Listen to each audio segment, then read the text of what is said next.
I think a lot of the power of the text that becomes really visible to the reader and to the person who's hearing, preaching, teaching on scripture is found in paying attention to so much of the detail at its finest level. It's uh, the smallest things, the little inclusions that God has given.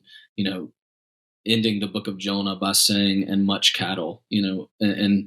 I'm teaching this weekend on David and Goliath, and one of those little examples is very clear, and a translation choice becomes very clear when it talks about Goliath.